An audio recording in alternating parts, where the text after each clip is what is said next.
our government's official position is not to speculate on this subject. We can choose to let our minds explore other possibilities, to use our imaginations. For if we consider that astroscientists agree on one point, that the possibility of life elsewhere is not only quite probable, some feel it is there without a doubt. Let us suppose then that these objects are real space vehicles, extraterrestrial in origin, and not an illusion of the mind.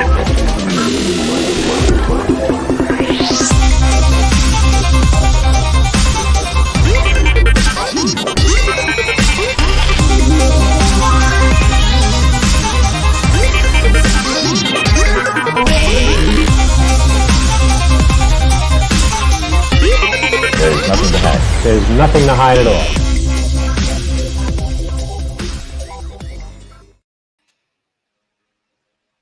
What's up, guys? Welcome to Somewhere in the Live Stream.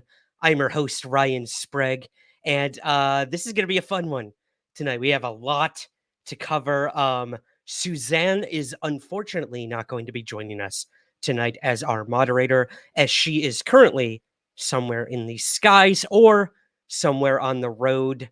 I did get word that she was traveling, and yeah, she got caught up in that whole crazy computer glitch thing, that Y2K thing that happened a couple days ago. So she unfortunately will not be joining us tonight, but she sends her love to all of you. Speaking of all of you, I want to say hello to all of our regulars that are here. So hello to the biologist, to James Craig, to Pat Gallagher, to Ruth Bradford, J. Ellen Heineken, Donnie Falls. Who else we got here? Pine Cedar is here. Rob Zimmer is here. TETS is here. Nisa is here. Hides in Long Grass is here. Welcome, guys. Welcome, as always. And welcome to anyone who is new to Somewhere in the Live Stream. If you don't know what we do here, we cover everything UAP, UFO related, space related, paranormal, the unexplained, you name it. We try to cover it here for you. And that includes some of the latest headlines that have to do with a lot of this stuff as well. So we will break down some of those. We'll also break down a couple podcast highlights as well later in the show. What else am I forgetting here, guys? Oh, yes. The super chat and the super stickers are open if you would like to help out the show. Because I don't have a moderator tonight, it would be very helpful if you have any questions or comments you really want up on the screen tonight to super chat them, and I will be sure to get those in my starred folder here. And yeah, we will be taking listener questions later in the show. So if you have any questions, either put them in capital letters with a Q and I'll try to star them, or even simpler, put them in the super chat and help out the show.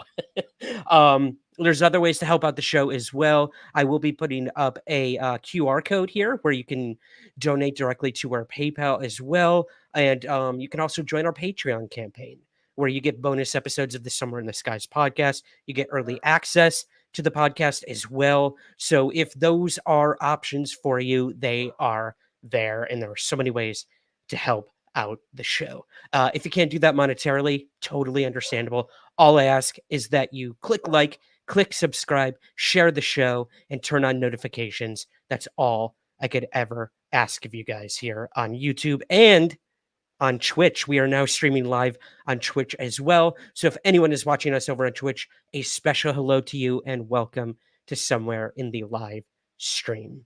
What else do I have here for you guys before we go any further? How'd you like that new intro? I just put that together in the last half hour. Let me know if you dig it or if you like the original better. It was fun. I love making these types of things, if you can't tell. So yeah, let me know, guys. Hello to Random Content. Hi, chat. Listening will do. Hello to Bill as well. Bolinus 1. My trip to Roswell is sorted. Good. I'm so happy. I'm so happy for you. You're going to have a great time. Metal Hendrix is here with a 199 super chat. Thank you so much, Metal Hendrix. Salute Ryan, chat. Hit that like. Thank you, Metal Hendrix, as always. Really do appreciate it.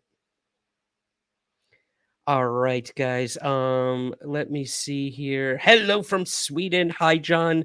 Welcome to the show. Hello to Ian Smith joining us from the UK as well.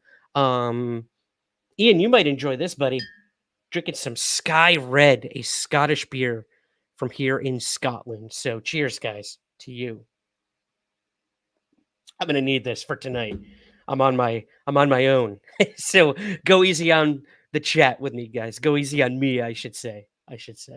Hello to Andres as well. I like the original intro better. That's fair. That's fair. I had to give it a try. But we'll do a vote. I'll put them side by side up on Twitter, and you guys can vote.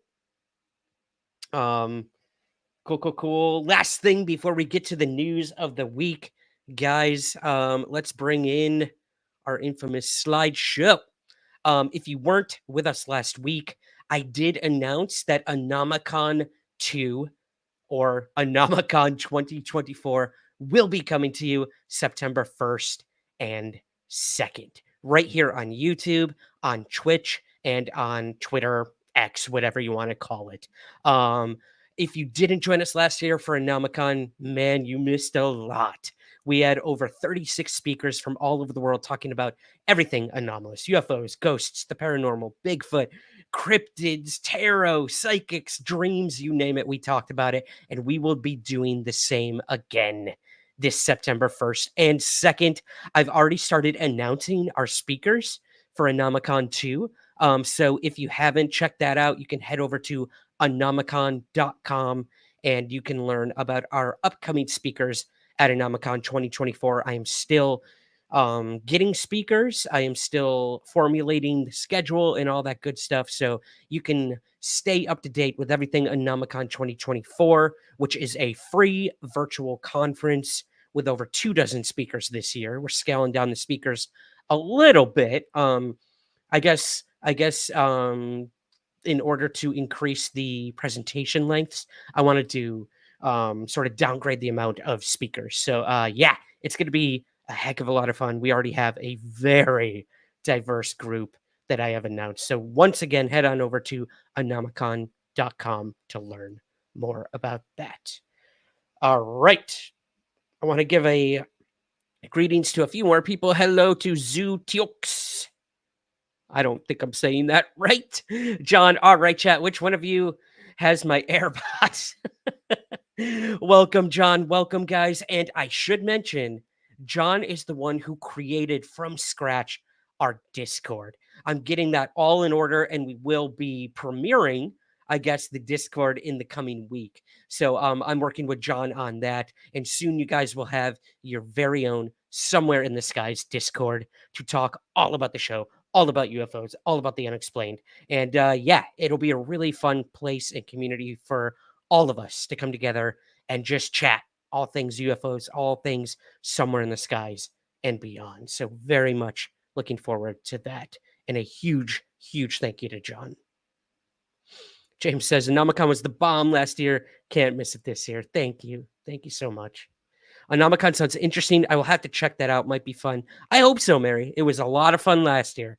We had a ball. It's 12 hours each day, September 1st and 2nd. I don't know how I survived, or Suzanne, to be honest, but we did. We did. All right, guys. Well, let's not waste any more time. Let's get to the news. And we have a fun story to start off with tonight. And that is... This comes from my buddy Tim Banal over at Coast to Coast AM. And the headline for this one is Flying Saucer listed for sale on Facebook Marketplace in Argentina. So basically just going to read this for you guys. Argentine Facebook users looking for a bargain on the website's marketplace feature were left scratching their heads over a listing by an individual who was trying to sell a flying saucer. So if you're watching this on YouTube, Twitch, or Twitter X, you are seeing an image right now of the Facebook Marketplace posting and the flying saucer that is for sale. The post showcased the alleged craft sitting in a grassy field and explained that the seller wished to unload the UFO, which was said to have been from 1996. Further details in the ad included that the flying saucer had racked up a whopping 3.8 million miles on its proverbial cosmic odometer by way of, quote, 6 trips to the moon and 2 to Mars. The seller went on to assure would-be buyers that the, quote, engine does not smoke or vent, though lamented that the, quote, stratosphere and the troposphere had stripped the craft of its paint. The alleged owner of the flying saucer boasted that it sports the ability to capture, quote, 17 cows per minute, but cautioned its further pilot to not try to take any other animals. Indicated that they would accept no returns, the seller listed the rather reasonable asking price of around $380 for the UFO. So, guys, if you live in Argentina, or if you want to get a hell of a bargain, probably a lot on shipping, but hell of a bargain on a fully functioning flying saucer, Facebook Marketplace is the place to do it. I had to. I'm sorry, guys. I had to start with a fun story tonight. I love it. I love it. Hides and Longgrass says element 115 not included. I love it. I love it. All right. Let's move to our next story, guys. We're starting with some fun ones tonight, and then we'll get to the more serious stuff, as it were. And we're heading to Kecksburg, Pennsylvania. No, the Kecksburg UFO event did not take place in July. However, they do have a festival every summer, and that took place this past Friday, Saturday, and today, Sunday, in Kecksburg, Pennsylvania, to celebrate the famous Kecksburg UFO incident. So basically, this is put on by the Kecksburg Volunteer Fire Department, the festival. And let's see, the 3-day festival features UFO investigators, experts, exhibits, live music, an alien-themed parade, fireworks, and more. So let me know, guys, were any of you in Pennsylvania able to attend the Kecksburg UFO Festival? Are you there right now watching us here live on YouTube and Twitch? Let me know. But I do have a fun news segment on the Kecksburg UFO Festival featuring the one and only Stan Gordon, one of my very favorite UFO investigators out there in Pennsylvania. But I'm going to go ahead and play this fun news clip. And yeah, we'll talk a little bit more about UFO festivals on the other side. Hundreds of people from all over Pennsylvania and out of state in Kecksburg, Westmoreland County this weekend, surrounded by fake flying saucers, aliens, and their very own theories into the possibility of extraterrestrial life. Came in over Greensburg, made a turn to the south, came out of the mountains of Laurelville, turned back outside of Kecksburg, made another turn, and drove slowly down into the woods. Back in 1965, some reported seeing a fireball shoot across the sky and land in the woods right outside of Kecksburg. But what it really was, nobody knows. Some of the locals who saw the object go down, they went down into the woods right afterwards, and they came across a large metallic acorn-shaped object semi-buried in the ground. The object found is still under speculation, bringing in crowds of people each year to discuss what it was and what happened to it after it crashed. Early that evening, the military began to show up, seen by multiple people, including the reporters, and the object was reportedly removed on a large military flatbed tractor trailer with a tarp over it early the next morning, and I was told it went to Lockport Air Force Base near Columbus, Ohio, then continued on to Wright-Patterson Air Force Base. While others set up booths and discussed their own experiences with UFOs and even Bigfoot. More researchers, the UFO, Bigfoot researchers inside, people investigating ghosts and things along that line. They all have tables set up in there, and we've been just jammed with people coming up and talking to us about the experiences they've had. There you go, guys. Always good to see Stan Gordon. I love it. So what do you guys think of the Kecksburg case? What do you think it was, that acorn-shaped object that crashed there? J. Ellen Heineken says that he believes that it could have possibly been a Nazi experiment, and that someone was trying to use it as an escape vessel back in 1945. So that is one theory. I've also heard that possibly it could have been a high altitude like space shuttle thing, either from Russia or even the United States, that crash landed there in Pennsylvania. But that thing was carted out quickly, and we still to this day don't know exactly what it was. But yeah, a very, very interesting case, a historic case in the annals of UFO history, at least in the United States. And it's cool. It's cool that they celebrate it. You know, this goes for places like Roswell. They just had their annual festivals, I should say, out in Roswell. You've got the Mothman Festival in Point Pleasant. Yeah, these things happen all over the place, and it's cool to embrace the weird UFO cases that have happened in your town. Have any UFO incidents happened in your town? I'd love to know, guys. Put it in the comments section below the video, not in the live chat because I want it to live on after the live chat disappears. But has your town had a UFO sighting, either famous or very obscure, that was kind of talked about, maybe in the local newspapers? I would absolutely be dying to know that. So yeah, put that in the comments, and yeah, I'd love to feature them maybe on our next show. Cool. So that was a fun one. This is a fun one too, guys. Let's move to Durham University here in the UK. That's not what I wanted. There we go. Durham University in the UK now has a survey on UFO/non-human intelligence for the public. I do have to give special thanks to Captain Pan over on Twitter for bringing this story to my attention earlier today. This is pretty cool. So this survey is being administered by Durham Law School, SETI, and the University of St. Andrews. And the survey is titled, quote, Contact with Extraterrestrial Intelligence, a study of projected perceptions and reactions among the world's societies. Wow, that is quite a title.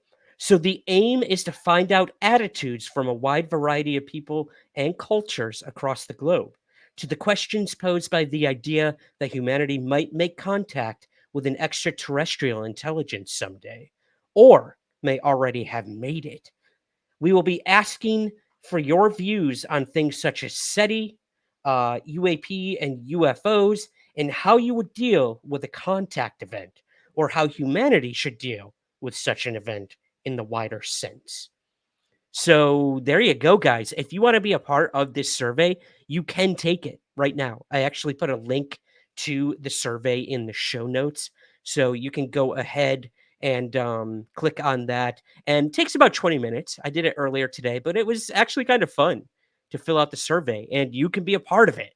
So I look forward to the results of this. I hope they will make that public. If they are asking the public to be involved, one could only assume or hope that they will make the results public. Just from a sort of sociological lens, I would love to know the results of that. So yeah, pretty interesting. More colleges getting involved in asking these big questions about UFOs, UAPs. I recently was making my way through the airport on my way home from Monster Fest in Ohio, and I saw right in the airport a huge like billboard thing for Mercyhurst College, which is one of the colleges that is actually teaching my book, Somewhere in the Skies: A Human Approach to the UFO Phenomenon. My first book is teaching it in their curriculum.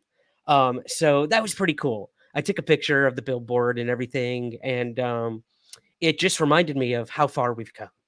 You know, universities all across the world now are teaching courses that have something to do with UFOs, UAP, whether it's from a historical lens, religious studies, hard sciences, soft sciences, sociological aspects to it all, even economic. So the list goes on and on and on. And universities around the world now are starting to take notice. So yeah, I thought this is a pretty cool survey, pretty cool story. And once again shows that there is a place for UFOs in academia. So yeah. Again, special thanks to Captain Pan over on Twitter for bringing that one to my attention. All right. Let us move, guys, to our next story. What's that? Anyone know? If you're watching this, what do we got here? Well, we have sulfur on Mars. That's right. NASA makes an accidental, mind-blowing discovery. So this story comes to us from CNN. And before I get into some of the specifics about this really, really cool story, guys, I am going to play a TikTok that I found. And it actually comes from a TikToker known as Astro Alexandra. And she gave a really good overview of what this finding was by NASA using the NASA, I believe it was Curiosity rover, and what discovery that they made. So I'm going to go ahead and play that, and we'll talk a little bit more about this mind-blowing discovery on the other side. This new photo from the surface of Mars was an accident. The Mars Curiosity rover drove over this rock and crushed it, and inside were these yellow crystals. So obviously the rover did a 180 and then used an instrument on its arm to figure out what this is. Turns out this is elemental sulfur, which is just pure sulfur, which has never been found on Mars before. And elemental sulfur only forms in very specific regions on Earth, like volcanic regions or in sour gas reservoirs, which is obviously not where this rover found this rock. This area is not volcanic, but there is evidence that it had floods and avalanches in the past. But it gets weirder because the rover looked around and it saw other rocks that looked just like the one it crushed. In fact, a field of them. It is probably surrounded by elemental sulfur. And scientists don't know why it's there, how it got there, or what it means. This is where that field is on a map of Mars, and some good news, even though sulfur is known for smelling like rotten eggs, this shouldn't because it's pure sulfur, and pure sulfur doesn't have a smell. Thank God. I was very concerned that it would smell like rotten eggs. This is so cool, guys. We have found crystals on Mars, and what this discovery could mean has yet to truly be understood. But NASA is going to continue to investigate this. And what I find most interesting and so cool about this is that it was completely by accident. And this isn't the first accident that has led to a major discovery on Mars, actually, when it comes to NASA. Basically, while exploring Mars, NASA's Spirit rover broke one of its wheels and had to drag it along while using the other 5 to drive backwards. The drag of the wheel revealed bright white soil, which turned out to be nearly pure silica. The presence of silica suggests hot springs or steam vents may have once been on Mars, which could have created conditions favorable for microbial life if it ever existed on the planet. The silica discovery is still one of the most important findings by the Spirit rover, which operated on Mars from 2004 to 2011. And basically, NASA says that what inspired the team to, quote, look behind the Curiosity rover at what you're seeing here, the sulfur crystals. Otherwise, if they hadn't looked behind, they wouldn't have seen what they discovered. So again, completely a happy accident, and what this could lead to could be major.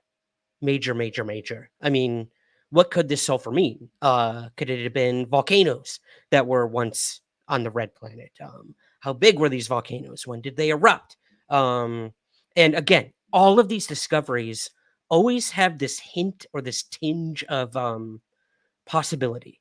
And that possibility is life either having existed on the red planet at one point or currently existing. So yeah, I just thought this was so cool. It's good to see, I guess, progress on Mars when it comes to these discoveries. I mean, because a lot of people don't believe that we should be funding a lot of these things on other planets. Like, yes, we have enough issues here on Earth that we should be funding different things. Completely understand, completely agree in many respects. But since we already have these things up there, we might as well use them. until they go out of functioning, I guess, kind of like the NASA Spirit rover and whatnot. So major discovery. Can't wait to see where it all leads. I'm going to go up into the chat, guys, because I don't want you to think I'm neglecting you, but I am on my own tonight, as Suzanne is currently somewhere in the skies. Let me see what you guys are saying here. Oh, hello to Random Content. My first time here. You guys are cool. Thank you so much for being here. We truly do appreciate it. Hope you're enjoying. All right. Jim is here as well. Hi, good to see everyone. Not been in the room for a few weeks, Jim. We're here, man. We are here. We welcome you with open arms. Welcome back, my friend. Welcome back.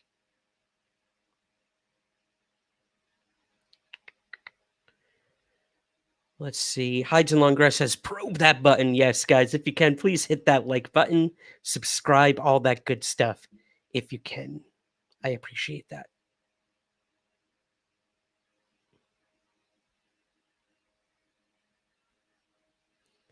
James says, sulfur on Mars. And how?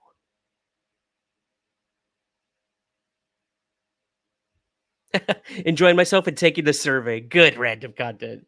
Good. I love it. Awesome. All right, guys. Well, we are going to take a quick break and come back with a few more stories for you. Buckle up. We've got a story about Tom DeLonge. We have a story about MUFON and a recent debris material that they had tested and presented at the MUFON Symposium recently, and the test results were pretty darn interesting. So we will talk about that and have some podcast highlights of the week for you when we return. But stick tight, hang tight, maybe stick around. Sorry, I'm distracted by trying to get everything going. I love you guys. I will be right back, and we will cover this and so much more. Stay tuned.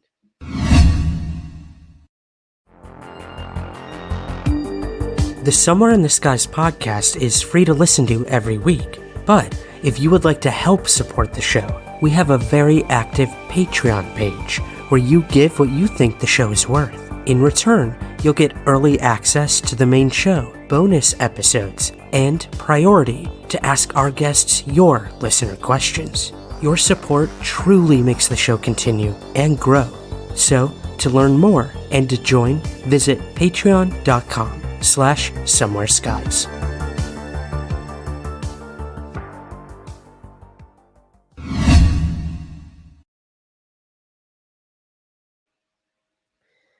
And we are back. Guys, welcome back to Somewhere in the Live Stream. I'm your host, Ryan Sprague. And yes, if you would like to help out the show, you can join our Patreon campaign at patreon.com/somewhereskies. Or you can simply scan that QR barcode right here on the video, and that sends you right to our PayPal, where you can donate directly there as well. If you can't do that, totally fine. All I ask is that you like this video, click subscribe, click that notification button, and share the show. That's all I could ever ask of any of you guys. So yeah, that's what we got there for helping out the show. Hello to Richard. Hi, Ryan. Sorry I'm late, but I am here. Better late than never, my man. And that's why the show lives in perpetuity. You can always go back. We can always go back. Remember that from Lost, guys? We have to go back. We have to go back. Sorry. Let's go to Tom DeLonge. Haven't heard that name in a while, have you guys? At least not on this show. But yes, we're going to cover Tom DeLonge and secret machines because he recently did an interview with the news website Bloody Disgusting. And he also is coming out with the third installment of his nonfiction book series, Secret Machines. What was it? God's Man. And this will be the third book, War, that comes out, that he co-wrote with Peter Lavenda. So I am going to read some of the answers that Tom DeLonge gave in this interview over at Bloody Disgusting because I found them really interesting. And I do also want to give a special shout out to the interviewer who wrote the article and did the interview, and that is Michelle Swope. So yeah, I'm just going to go ahead and read the questions and the answers to this interview, guys. But let's get our slideshow back here for you. And here we go, guys. So Michelle's first question for Tom DeLonge was, you've applied science and religion to the phenomenon in the Secret Machines book series. What are your thoughts on the interdimensional hypothesis as a possible explanation for UFOs? So here was Tom's answer to that. I think it's an absolute. I think that we're dealing with what we're dealing with is that the universe is kind of like the mind of God, if you will. And all things that could be happening, past, present, and future, are happening simultaneously. Kind of like that movie, Everything Everywhere All at Once. It's all happening, and the only separation through all these events are the frequencies with which we vibrate as humans, or the matter that is all around us. But if we were to change the vibration ourselves, say we built a craft that could change the frequency with massive amounts of energy, we could probably tune in to different types of frequencies in different timelines, like a radio station back in the day when we would tune it into different radio stations in our cars. So I think that what we're dealing with are life forms that are transversing timelines through the use of artificial frequency variation, and also biologically might be able to transverse timelines without a craft, just through their consciousness. So I think that's kind of like when you get into more of the paranormal stuff. What are all of these things that we see that go bump in the night? I think it's things that are bleeding through the frequencies. Interesting answer. Tom and those frequencies, man. It doesn't surprise me. He is a musician. Vibrations, frequencies, sort of melodies, all that good stuff. I mean, look at like Close Encounters of the Third Kind. How did we end up communicating with the intelligence at the end of that movie? Music. All right, Michelle goes on to ask Tom DeLonge, let's talk about the new book, Secret Machines War. How did you first reach out to military and intelligence leaders who had security clearances and might be at risk talking to you? And why don't you think we've had disclosure of some kind? So Tom basically goes into his origin of how he met all these people. I know a lot of you are probably familiar with this, but I'm going to go over his answer here for those who may not be familiar. So I was able to go, this is Tom DeLonge, I was able to go through various people that I knew and then kind of flying by the seat of my pants, pitching ways to communicate some of the things. But I didn't really get into the UFO subject until I met them, made friends with them, and they kind of trusted me. I also knew that there was a lot of rules around this stuff where I couldn't ask them about classified programs. I didn't go into those areas, so I made them feel comfortable being around me. My whole goal was to basically get a group of people together that could sit at one table and all bounce ideas off one another. I was pretty aware that I don't think too many people in the government really knew the entire big picture. I think we're dealing with something that's very, very complicated, but I definitely knew that they knew a lot more than I did. So my main goal was to make friendships and earn trust, and then to actually execute on the things and the ideas that I have. And then he ends here. And I should mention, guys, this interview is much longer. I'm just giving a couple of the answers Tom gave. So I highly, highly suggest you seek out this article by Michelle over at Bloody Disgusting. Just type in Google, bloodydisgusting.com, Tom DeLonge, Secret Machines, War. It should pop right up. But I want to end with this paragraph that Tom said in the interview.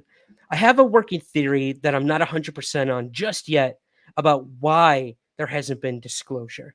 What I'm leaning towards is that there is a unique law of physics where free will matters and what you think creates reality. Consciousness is a force that flows through the human being, and it is then created into physical matter. So your body, your mind, your entire being is a transducer of its environment. You're taking an energy wave and turning it into a particle. So you have to believe something, see something, think something for it to be there. And that is quantum physics. And if everyone knew that UFOs are real, that might make it a hell of a lot easier for that force to come through. Maybe that could be a reason at the end of the day that you don't want everyone to know about it, you know? The worst case scenario is that we all believe in an evil and that evil can manifest. I'm not even saying that all UFOs are evil, but I am definitely saying a lot of them are. And not in the normal type of evil, but more indifferent and more indifferent and after its own interests. And that could very well be harmful to human beings and what we are trying to achieve in this physical reality. That was a marathon. Man, he has some heady ideas. I'll give him that. If you are a nuts and bolts sort of person when it comes to all this stuff, I guess Tom DeLonge is not the person for you. Because he really goes out there. But who knows? Who knows? I find some of this stuff deeply fascinating. Consciousness and creating reality. And are UFOs able to use consciousness to create their own reality, to blink in and out of our reality as opposed to theirs? Are they interdimensional? Are they evil? Are some of them evil? Are some of them good? There's so many questions to be posed because we don't know anything about UFOs. But Tom tried to find some answers, and he tried in the government. And maybe that's not the place to get answers to the UFO question, as we will see in one of our later podcast highlights of the week. Hint, hint, Peter Lavenda. But yeah, I found this deeply fascinating. And again, I highly suggest you guys go read the entire interview with Tom DeLonge over at Bloody Disgusting. In retrospect, I will put a link to that article in the show notes as well. Let me go to the chat and see what you guys are saying. Random says, I like DeLonge's theory. It resonates with me strongly. Ted says, Tom is a hero in my book. Jim says, what happened to the stars? Lou, Chris Mellon. Tom just freestyling now? Pretty much, Jim. Chris Mellon moved on. Lou Elizondo moved on. And it seems like they're all kind of doing their own thing, different companies. I know they just started some sort of company to try to get UAP disclosure. So yeah, they're doing their thing. Tom is continuing with the entertainment aspect to the stars. So making like movies about UFOs, TV shows. He's got his Secret Machine series under option, I believe, with a television production company. So yeah, that should be exciting. And I think the Secret Machines books will continue. If I'm not mistaken, I know this trilogy is over with War, but I'm sure there will be more. Let's see here. Pine Cedar says, a mistake in Tom's answer. It's not one something. It's just multiple civilizations. That is all. Thank you, Pine. Andrew says, oh, wow, good point. Everyone being consciously aware of them might thin the veil more.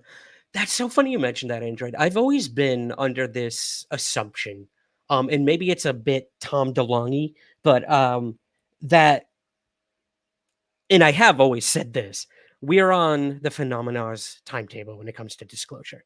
Not the United States government, not any world government, but the phenomena itself and the source or intelligence that lay behind it, or intelligences.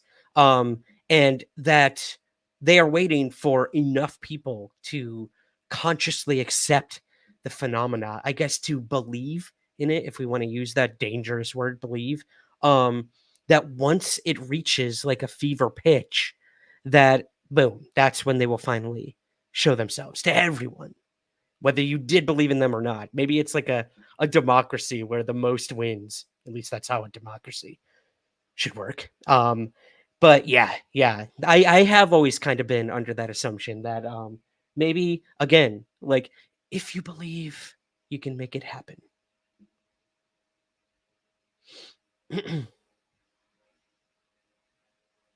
Pat Gallagher says, nuts and bolts and woo can coexist in my book.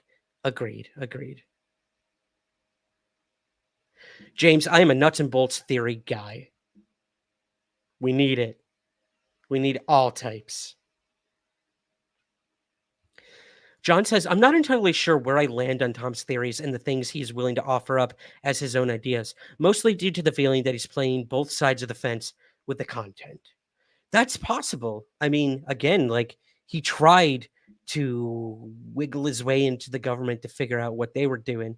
And maybe he did that to try to validate these more out there theories and ideas and beliefs that he personally had. And maybe they did validate some of them. Or, to play devil's advocate, maybe they strung him along and made him believe that his theories were real or true or worth pursuing. I don't know. Nobody truly knows.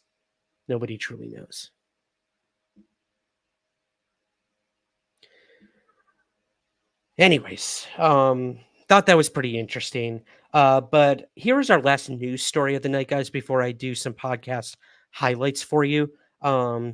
This is yet another interesting one, and it comes to us from MUFON, the Mutual UFO Network, going strong, 2024. And they just had their MUFON Symposium. And if you are watching this on YouTube or Twitch or Twitter X, you're seeing a weird image of a weird object on your screen. And you're also seeing Bob Spearing, who is a Mutual UFO Network investigator. And this story comes to us from the Daily Mail. Say what you will about the Daily Mail. But the headline is, MUFON claims to be in possession of anomalous debris that is lighter than a petal of a flower. So, MUFON, the UFO group in possession of the material, says that the sample has been tested using NASA-grade technology, which found that it was 90% unidentifiable. So that means that it is either not a metal or a totally unknown metal different from all others on the periodic table. The quote-unquote metal and results were shown at the MUFON Symposium last week. Because of its unique light and porous texture, MUFON has floated the idea that the sample resembles debris from a craft, after the Russian researcher who obtained the sample claimed it might be the remnants of a crashed UFO. So basically, a Russian UFO investigator was the one to bring this to the attention of Bob Spearing and MUFON. That's weird. That is so weird. So the group claims that further samples were stolen from an official U.S. post office box after the samples Russian finder attempted to mail them to MUFON in the U.S. MUFON Media Relations Director Ron James said the following, quote, "We believe that this material was deliberately taken by someone who could hack into a locked post office box to prevent further testing. Who did it is anybody's guess," end quote. So the MUFON presentation on the material was done by Bob Spearing, again, the gentleman you're seeing here on your screen, who told symposium attendees that he had been approached by a Russian researcher named Arkady, who said that he had tested the material with Russian geological labs using an X-ray fluorescent gun. The handheld tech, which is similar to hardware on NASA's Mars Perseverance rover, found that 90% of the material was, again, unidentifiable. Spearing told the attendees the following, quote, "It's very, very light, this material. It almost looks porous, like it has pores. It has a tinge of gold in it, but it's basically a black material. Seems to be some sort of composite. It's so light that it won't even bend on a flower. By appearance only, it appears to be some sort of lightweight insulation suited to conductive insulating or something needing heat protection, which could correspond to it being a piece of debris from such a craft that might have crashed." So the Russian researcher, Arkady, who provided the sample, he claimed that the material had appeared in his house after he was contacted by a, quote, non-human entity who told him it had come from a crashed UFO. Later, Russian labs found that the mysterious material was composed of 10% calcium, titanium, iron, arsenic, and copper. But the plot thickened when Spearing asked a colleague to send him the sample via the mail, where it appeared to be stolen from Spearing's USPS mailbox. Cameras had been turned against a wall, inhibiting investigation, although U.S. postal workers testified that they did deliver the box. Spearing stated the following: "I went to my mail clerk and said, 'Was it delivered?' And she said, 'Yes, Bob, it was delivered. I put the box in your mailbox myself.' So the question remains, who would be daring enough to remove something from a federal mailbox?" End quote. So fortunately, the UFO researchers were able to obtain another sample from Arkady, the Russian investigator, which arrived after sitting in customs for 17 days. MUFON stated that the sample will now be sent to 2 further labs for testing using electron microscopes. Thank God. I'm so happy that they're going to 2 more labs because, as you guys know, I have been a part of lab testing on materials from a alleged UFO crash in Roswell, New Mexico in 1947. But that was by 1 lab, and we were not able to compare those results with other labs within the scope of my investigation into the metal. But Frank Kimbler, the geologist who I worked with and who was in possession of the materials I had tested, always says you need at least 3 labs to peer review this and to come to the same exact results and conclusions. So I am looking forward to whatever MUFON does with this material next, and what the results will be from the other labs. But what a weird, crazy story. First of all, like, some Russian UFO investigator says that an alien visited him, gave him a piece of the craft. What, like as a gift? Why? Why? And then why was it handed over to MUFON in the United States? I don't know. This story is just weird. It's crazy. I don't know what to make of it, but I should mention, guys, next week on the show, we will have Earl Grey Anderson, who is the MUFON state director of Southern California. It's going to be awesome. We're going to talk all about his investigations he's done throughout the years with MUFON, his personal UFO sightings and experiences, the crazy story about where his mother worked when he was a kid and what he experienced with his mother having to do with the UFO topic. But we're also going to get some updates through Earl via Bob Spearing on the results of these materials and some updates on this material as well. So be on the lookout for that interview with Earl Grey Anderson coming to you sometime next week. But yeah, what a weird tangled web we weave when UFOs will deceive. Let's go up to the chat and see what you guys are saying.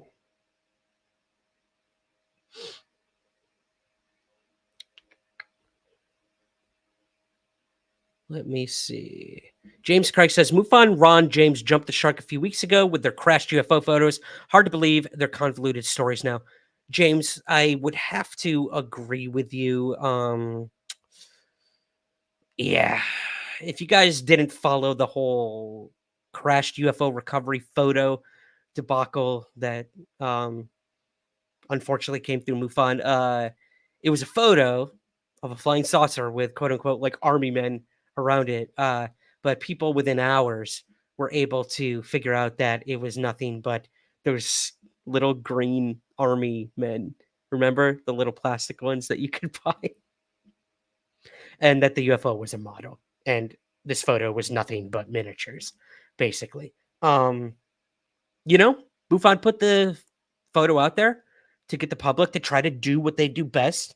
And that's hopefully debunk things or come to a conclusion. And they did. They discovered that this was nothing but a hoax. So hopefully That's the end of that story. But this story seems to be continuing when it comes to these materials that were found. So we shall see. We shall see what happens. Hello to Jeffrey. Welcome, welcome, welcome. Great show. Welcome, my friend. Good to have you here. What's next, guys? Oh, we made it. We made it to podcast highlights of the week. These are fun, guys. These are going to be really quick. We're not going to go 2 hours like last week with Dan Zetterstrom, which if you guys have not watched that live stream, I highly suggest going back and watching it, or you can listen to it on the podcast feed. Over 2 hours we talked, and it was awesome. Awesome. One of my favorite live streams to date. But let's move to podcast highlights of the week. And our first comes from none other than Andy McGrillen over at That UFO Podcast. And he recently had Daniel Sheehan on to talk about everything going on in the UFO world. They covered so much. But this was a clip that a lot of people have a lot of questions about, myself included, and found it interesting. So basically, Danny talked about Danny, like we're best buds. Daniel Sheehan brought forward that he knows about a CIA program that has to do with UFOs. So I'm going to play the clip, and we'll talk a little bit more about it on the other side. Let me know what you think. I do know that the Central Intelligence Agency itself has a center that nobody knew about. And actually, most other people don't know about now. That was able to detect UFOs flying around, even when they're fully masked. You know, even when they're not visible at all, and when they don't show up on any radar. That there is a technology that has been developed. That the code name for it is called Golden Domes, and they're able to detect the UFOs of where they're going and coming. So that, and what I'm concerned about is that may be part of the quote kinetic program, you know, to find out where they are. Because if you can find out where they are, then you might be able to engage them in some way to try to bring them down. Golden Domes. Daniel Sheehan's Golden Domes. Let that forever live on in infamy. What do you guys think? It's interesting. A CIA program that can track invisible UFOs that can't be tracked on radar. It's fascinating. So he gave a name. So let's go, guys. UFO Twitter, UFO community, somewhere in the live stream, regulars, get on that. What is Golden Domes? I know for a fact that John Greenwald Jr. has already put in FOIA requests to try to learn more about Project Golden Domes. So we'll see.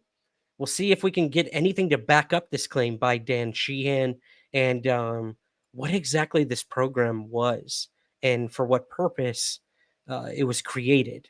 So, yeah, pretty interesting. Ian says he means cloaked. Good point. Good point. Maybe not so much invisible, but cloaked. So, yeah, I look forward to hopefully learning more about the Golden Domes. Our next podcast highlight, guys, comes to us from, let me see here, Engaging the Phenomenon, a wonderful YouTube channel. If you guys aren't subscribed, I highly suggest subscribing to Engaging the Phenomenon.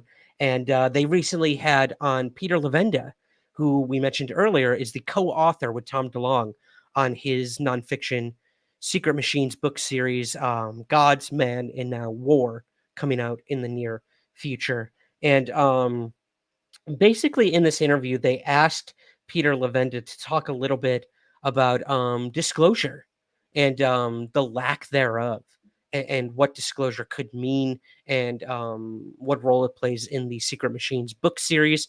So I'm going to go ahead and play this clip for you guys. And yeah, we'll start to close things out here at Somewhere in the Live Stream. Enjoy this podcast highlight with Peter Levenda speaking with Engaging the Phenomenon. We could have disclosure in stages, the way people have claimed it's been taking place anyway, a limited kind of staged disclosure. I think what's happened since 2017 has been that. It's kind of hit a snag right now. But I think we need another drop. We need another drop of information, right? We need another something that we can hang our hat on, because we are able, I think we're sophisticated enough, or there's enough of us out there who are sophisticated enough to take this information and maybe answer some questions, solve some of these problems in a constructive way. We're just not being given what they know. The problem is they may not know very much. And this is what really concerns me the most, is what they're trying to hide may not be very much, may only be part of the problem, and not really to reveal the whole thing. It's not like a major reveal.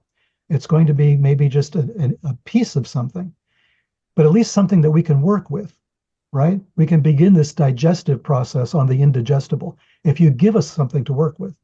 And they're not really doing that, right? They did it with the Fravor material on the Hornets and everything else. We've got a bit of that, right? But no one's running with it, you know? They're saying, well, we don't know. Well, maybe it's not true, or maybe it's this. Maybe this video was wrong. There's all kinds of debunkers out there. It's making me nuts. But like I said, the essential questions aren't being asked. How did they know to be at the CAP before the other jets got there? That's the key question. To me, that's fundamental to the whole thing, right? If we follow that up, if we start really looking at that, we'll get a little closer to what's going on. But we can't get there unless the government just gives us a little bit more information to work with. We can do this. It's not going to be, I don't believe disclosure is going to be, guess what? There's like 1,000-foot aliens and they live in a tunnel underneath Washington, D.C., right?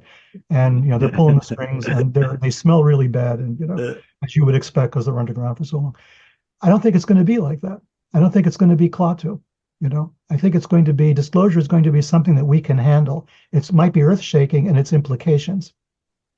But you know what's going to happen? We've got all these pundits, and each one's going to get a hold of that piece of disclosure and define it in a different way. It's the blind men and the elephant again, right? And they're all going to go after the elephant, and they're all going to describe it their own way. It's not going to be an easy answer. It's going to be a bombshell for like a week until everybody gets their handle on it and they start explaining it away. Yeah. And there'll be a handful of people in the middle who are going to hold on to it and say, okay, we're getting closer. We're getting closer. We can ignore all the noise. We're getting closer to what this really is. I think disclosure can happen that way. Throw us a piece of it. Don't worry about the mess that it's going to cause, because my God, we're in a mess as it is, right? Couldn't hide. Yeah. So let's just do something. Give us something to work with. Couldn't hide. I love that. I love that. Peter Levenda is such a cool guy. I got to get him on the show. I'm trying. A lot to unpack there. I do agree. I think on two things that Peter Levenda said. I agree that the public can handle disclosure, whatever that might be, whatever that might entail, how long the truth embargo has been going on, and what will finally be revealed to the public. I do believe we can handle it. And the second being, I don't necessarily believe there's a lot to disclose, because I don't believe that the United States government or any world government truly knows what is going on. The real cover-up, as I've said for a very long time, is not so much what they know, but what they don't know about the phenomenon. And I think that still holds true up until today. Why did that Tic Tac never go to the cap point of David Fravor? Why can some of these craft have transmedium travel and go from space to air to water back up to space? I don't think our fighter pilots know.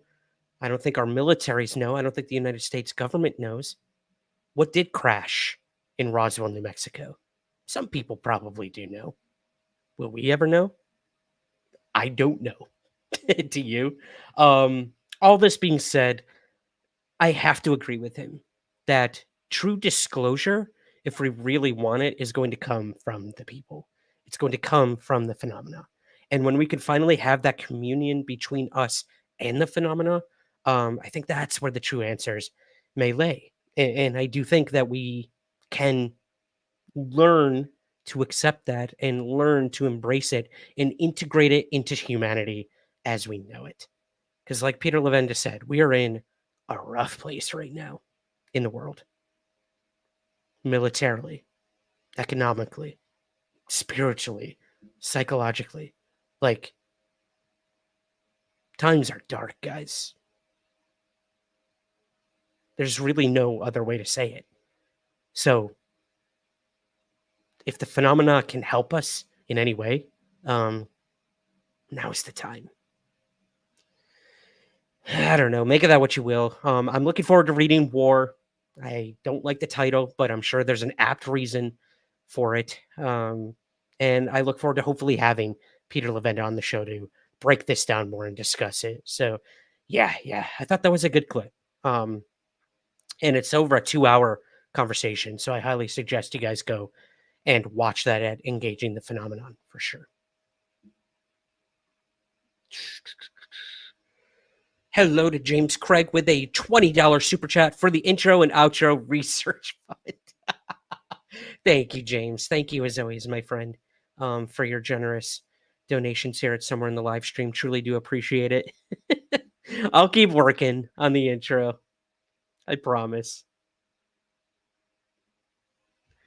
Andrew says, if they do not know, bigger question is, why do our governments bury their head in the sand when they see one? Fear, stigma. Yeah. Fear of the unknown. Human condition, right? We fear what we don't know. And when you have whatever, the United States Air Force, who is there to serve and protect our skies, and they can't do that against an unknown aerial phenomena, I guess it's better to just ignore it. Seems to be changing. Protocols have changed. So that's good. But yeah, I think a lot of it is probably burying their heads in the sand when it comes to a lot of this. The stigma, I think, is shedding, but I do think the fear is still there because we don't know what it is. And neither do they. Government with a capital G.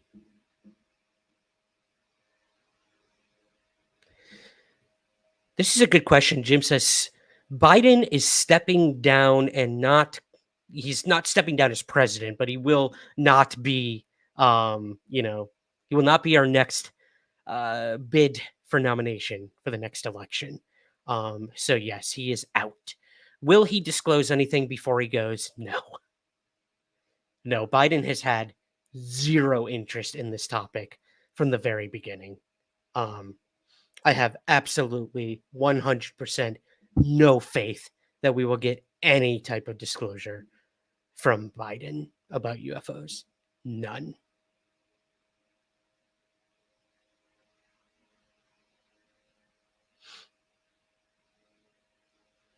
Rodrigo, damn, got here too late. Hello, Ryan and Chatverse. No worries, my friend. Go back, start from the beginning. And yeah, I hope you enjoy, my friend. This was a really, really fun show that we had. All right, guys, I'm going to close things out here with some of our super chat and starred questions here. Kurt says, another great show. Love your work. Thank you, Kurt. Jim asks, Ryan, have you got any more thoughts about the Chobolton? Reply if you're thinking about crop circles. Hang tight for the crop circle thing, buddy, because we are closing the show out tonight with crop circles. I promise you. I promise you. I'm really excited about it. Android says, Ryan, did you see the video evidence that Ronnie Vernet captured in Peru? Coulthard presented it on News Nation's YouTube. It supports a spiritual source. I think maybe there's both spiritual and physical. I have not been able to watch the entire interview, but I did see some clips about that. So I look forward to going back and kind of dissecting that whole thing. But yeah, a lot of activity going on over there in Peru. And not that like weird jetpack alien that was attacking people or anything, but some legit stuff going on over there. So I'm really looking forward to diving into that, and hopefully I can do that soon, Android, but I have not been able to do it as of late. And Jim says, did you mention Karen Alexander's crop circle? Ding, ding, ding, ding. Let's end with it, guys. We are going to be talking about Karen Alexander's crop circle this is pretty cool.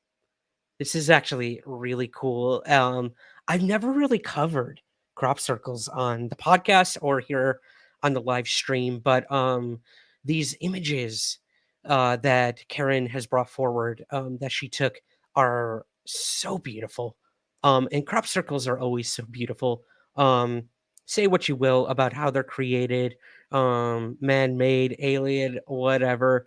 The intricacy, the geometry, the wherewithal, and the, I guess, forthright mentality of what this thing will look like when completed from an aerial view is just astounding to me. So yeah, I will do an episode on crop circles in the future. But for now, guys, I do want to close things out with a video that comes to us from let's see here. It comes to us from Stonehenge Dronescapes on YouTube. So if you're not subscribed to them, go on over and subscribe to Stonehenge Dreamscapes. We're going to close out this episode with an awesome video of this crop circle that was captured near Stonehenge. But before we do that, guys, I do want to tell you about our episode coming out in just a few hours, actually. And that is this week's Somewhere in the Skies podcast. We are going to be saying goodbye to our strange skies. So for those of you who may know of Rob Christofferson and his brilliant podcast, Our Strange Skies, he has decided to end the show.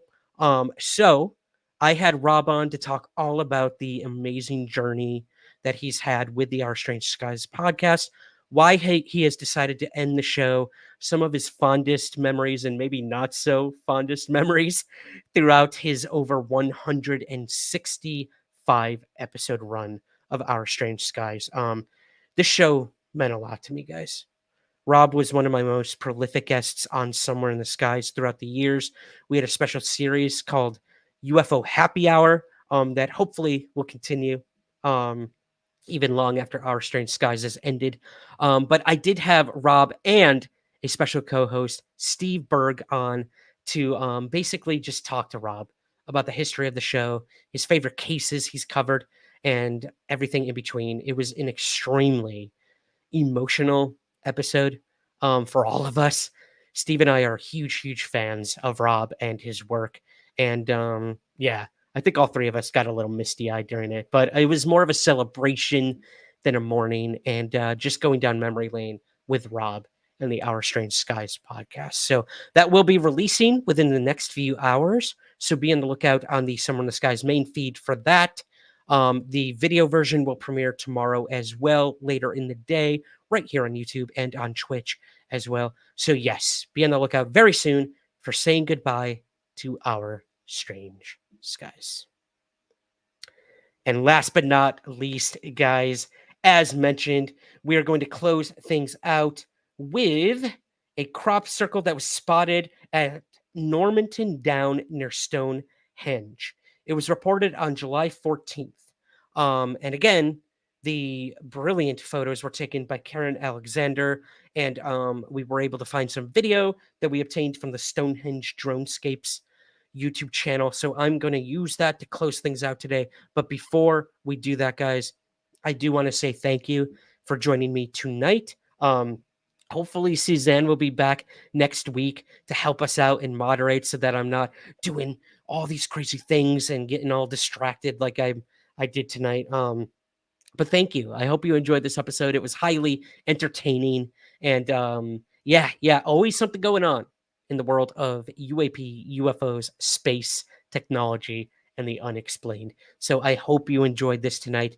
I want to say once again, a special hello to all of our regulars and to all the new people watching tonight as well. Truly do appreciate y'all being here. Let me see here. I'm just going through the chat one more time, guys. Hello to AG is here. Hello. Awesome. I think I got it, guys. If I did not answer your questions, put them in the comments section below the video, and I personally will reply to your questions in the comments section after this video is no longer live. So yeah, be sure to do that. Be sure to look out for the Somewhere in the Skies podcast coming to you in a few hours. Be sure to like, subscribe, turn on the notification bell right here on YouTube so you'll be the first to know when we drop new episodes. And helps us get featured, helps boost us up in those old algorithms here on YouTube. I don't know how Twitch works, but I'll get the hang of it. Be on the lookout for our Discord coming to you this week as well. That's going to be very exciting. And that's going to do it, guys. So, like I said, one more time, let's close things out with this awesome crop circle video from Stonehenge Dronescapes. And I will see you next week.